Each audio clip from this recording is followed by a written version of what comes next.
Assalamualaikum warahmatullahi wabarakatuh. Perkenalkan, nama saya Muhammad Dafar Rafisena. Saya akan mempresentasikan materi Kapitas Legsta, lembaga negara, materi kelompok 5 yang tentang struktur negara pasca amandemen Undang-Undang 1945.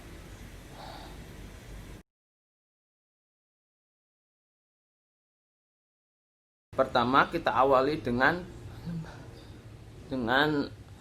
perbedaan antara lembaga struktur atau lembaga negara sebelum dan sesudah amandemen Undang-Undang 1945. Sebelum struktur negara sebelum amandemen Undang-Undang 1945, seperti yang kita ketahui, Majelis Permusyawaratan Rakyat atau MPR menjadi lembaga tertinggi di bawah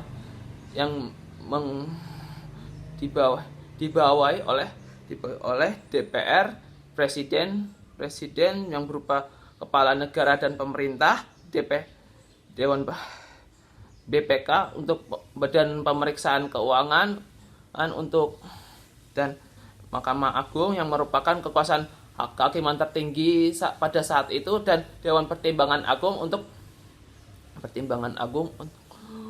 untuk memberi pertimbangan atau memberi jawaban mengenai pembahasan undang-undang.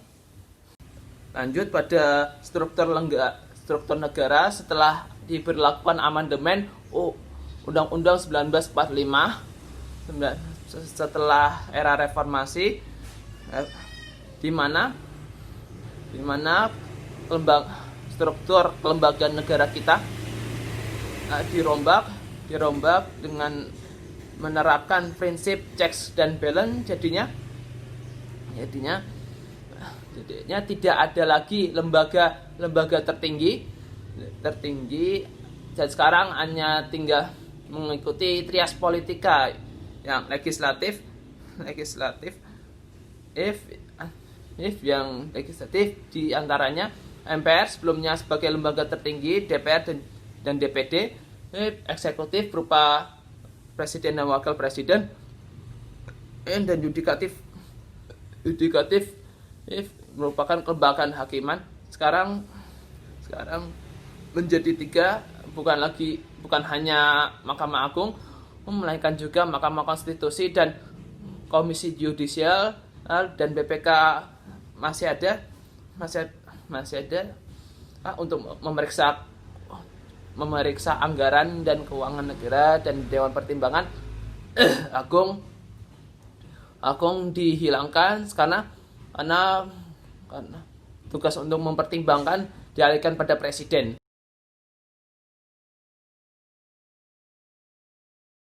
Sekarang kita lanjut pada proses amandemen Undang-Undang 1945 terhadap struktur negara. Seperti kita ketahui, pada amandemen pertama melalui sidang tahunan MPR tahun 1999 di mana terdapat 9 pasal lebih yang diubah berkaitan dengan kelembagaan negara. Jadinya sebuah pelaksanaan kekuasaan yang menerapkan prinsip checks dan balance menyebabkan paradigma mengubah dari pembagian kekuasaan atau division of power menjadi paradigma pemisahan kekuasaan atau separation of power. Selanjutnya pada amandemen kedua yang pada sidang tahunan MPR tahun 2000 perubahan adanya kesepakatan mengenai prinsip otonomi daerah yang menjadi cikal bakal adanya demokrasi untuk pemerintah daerah, provinsi, kabupaten atau kota.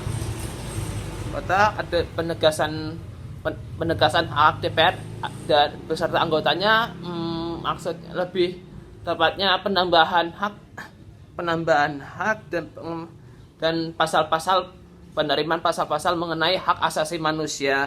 Kemudian pada amandemen ketiga yang pada melalui sidang tahunan MPR tahun 2001 menjadi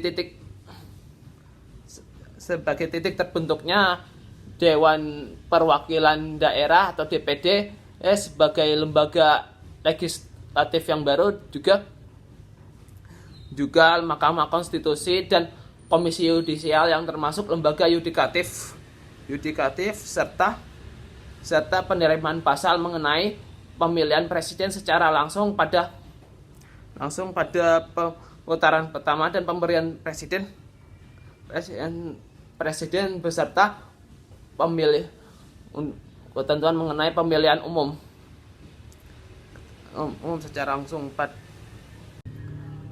Selanjutnya yang terakhir, amandemen terakhir yang diselenggarakan pada sidang tahunan MPR pada tahun 2002, adanya perubahan komposisi MPR yang sekarang terdiri dari DPR dan DPD, kemudian pemilihan presiden dan wakil presiden pada putaran kedua jika tidak ada salah satu calon presiden maupun wakil presiden yang dapat memenuhi persyaratan perolehan suara pada putaran pertama dan penghapusan Dewan Pertimbangan Agung karena dialihkan tugas menjadi tugas presiden atau sekaligus lembaga eksekutif.